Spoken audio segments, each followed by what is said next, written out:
So is the shutdown over? I mean, it has to go to the House, and now the House is saying that they're not going to pass it. The House should be. I don't think there's any real belief that they're not going to pass it. The big hurdle was the Senate, and they got through the Senate. Right. Now we just get to watch the ongoing Democratic civil war over whether Chuck Schumer is going to be removed or not. It is crazy. So, let me go through something that came in from the New York Times. What were the Democrats thinking? It starts out in this op-ed back in September when I was reporting an article, Democrats should shut down the government. I kept hearing the same warning from veterans of past shutdown fights. President controls the bully pulpit, and parts of the government will stay open, and he decides what parts close. It's very, very hard for the opposition party to win a shutdown, blah, blah, blah. Now they have brokered a deal over the weekend as the Senate Democrats broke ranks and negotiated a deal to end the shutdown in return for, if we're being honest, very little, according to the New York Times. The guts of the deal are this. Food assistance, both SNAP and WIC, will get a bit more funding. There will be a few other modest concessions on spending levels elsewhere in the government. Laid off federal workers will be rehired, and furloughed federal workers will be given back pay. Most of the government is funded only until the end of January, so get ready, we'll be doing this again. The deal does nothing to extend the expiring Affordable Care Act tax credits, which Democrats substantially shut down the government for in the first place. First of all, it's not the Affordable Care tax credit. That's not why you shut it down. There are tax credits, yes, but this is different. These were the government subsidies. Leave it to the New York Times. Let me lay this really clear. Democrats demanded a continuation of the enhanced subsidies for the American Care Act. Okay, they were temporarily expanded during the pandemic. These were not the tax credits. These were extra subsidies stuffed into the 2021 American Rescue Plan as an emergency measure. Remember the one we had to pass this in the middle of the night. Nobody could read it. Well, that was what was in it. And these subsidies lowered the premiums more than usual, expanded the eligibility far above the original ACA income caps, and was always designed to be temporary just for COVID. So if you were in COVID and you lost your job, you didn't have health care or whatever, you could get on the ACA, even though your salary was higher than it would be accepted. Normally, you could get on it. But once they created this, Washington does what Washington always does, and they won't let it go. Okay. It's not the tax credit. To understand why the shutdown will end with such a whimper, you need to understand the strange role the ACA subsidies played in it. Democrats said the shutdown was about subsidies, but for most of them, it wasn't. Now, this is the New York Times saying this. It was about Trump's authoritarianism. It was about showing their base and themselves that they could fight back. It was about treating an abnormal political moment abnormally. The ACA subsidies emerged as the shutdown demand because they could keep the caucus sufficiently united.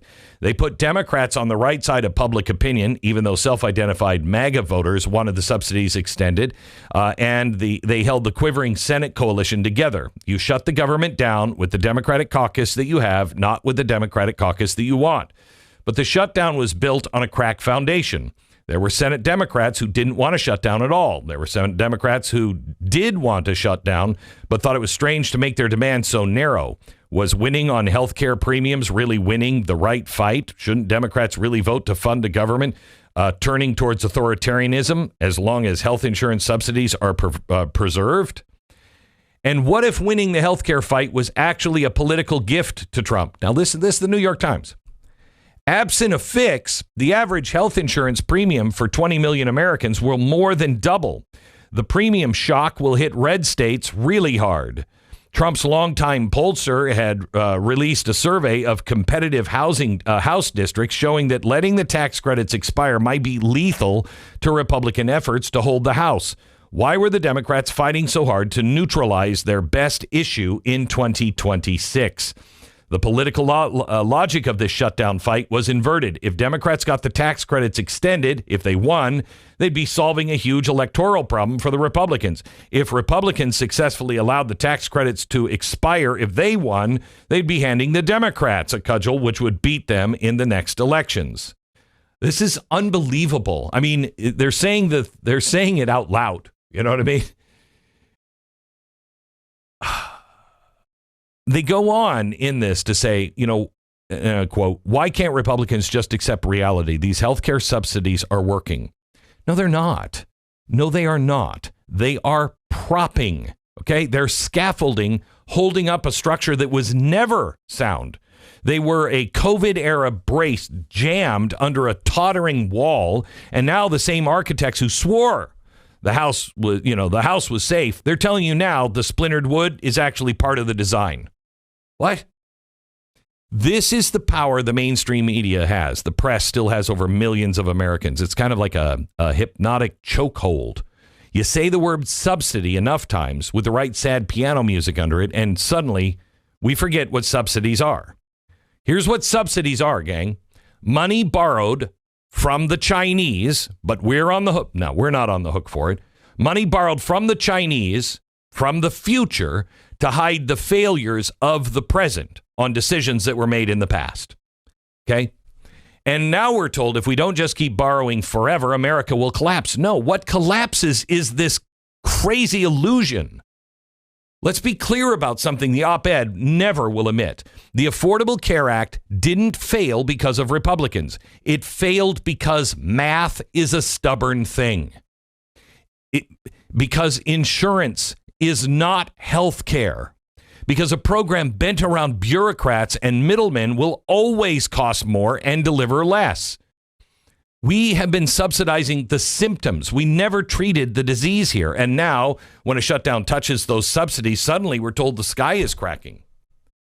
TikTok is flooded with panic videos scripted by algorithms that can't really be trusted. The influencers don't even know what they're defending. They just know fear pays better than the truth. And here's the truth. The system was failing long before Trump, long before Biden, long before COVID. And maybe, just maybe, this moment is not a crisis, but an opening. I've said this for months now. The greatest political opportunity of our lifetime now is healthcare reform. Real, actual reform. Not another Washington quick fix, not more subsidies or anything else, not a Band-Aid over a bullet wound, but the Republicans won't do anything about it. I believe, and I say this without hesitation, I think that Trump and RFK Jr. together may be the only combination force in American politics with the will to take a flamethrower to the bureaucracy that is choking doctors and nurses. The pharmaceutical lobby, the insurance labyrinth, the 50 states wrapped in 50 different versions of red tape, all of it has to be confronted. And here's why Trump can't afford to miss this.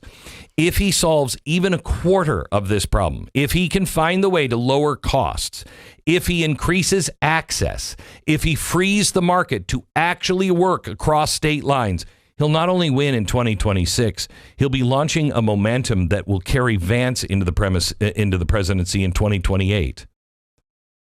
This is the key here. But he has to remember something Washington has long forgotten. The people he's negotiating with, they don't want a deal. They don't fear collapse. They welcome it. They have been playing a slow motion color revolution, one where the country has to be impoverished, has to be frightened, and has to be divided to accept the new power structures. Color revolutions only work if your people are hungry, if they're afraid, and they believe the people in the head of the government are authoritarian. When that happens, you can have a color revolution. And every day America does not break. Every day the economy still stands. Every day people wake up and realize their lives are not as hopeless as the media insist. The revolutionaries lose their leverage. So the shutdown is not the crisis. The crisis is the addiction to government medicine. So here's the battle line that matters, I think, most right now. While the press spins, panic, Trump has to gather the brightest minds, the innovators, the disruptors, the people who build things rather than manage decline. That's what he does best. You know, if Elon Musk could do for NASA what Washington could not, then why can't we find, maybe even get Elon Musk? Why can't we unleash the same kind of thinking on healthcare? It's time for radical thinking. Imagine a system where your doctor spends more time listening than actually checking boxes.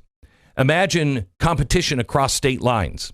Imagine prices that behave like normal prices because the market is finally allowed to work and government doesn't have its finger on the scale.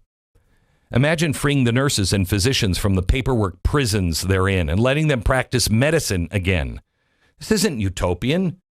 That's just uncaptured America. The America before the bureaucratic glacier settled over up absolutely everything in our lives. Trump is the one that can do this. He's hitting home runs, grand slams all the time. All the time. Healthcare is the crack in the wall where sunlight is still getting through. If you solve this, if you solve the pressure and you lower the pressure on the engine behind the color revolution, you win. You win. I'm not even talking about elections. You save the republic. You solve this and you solve the fear that drives half of our political dysfunction.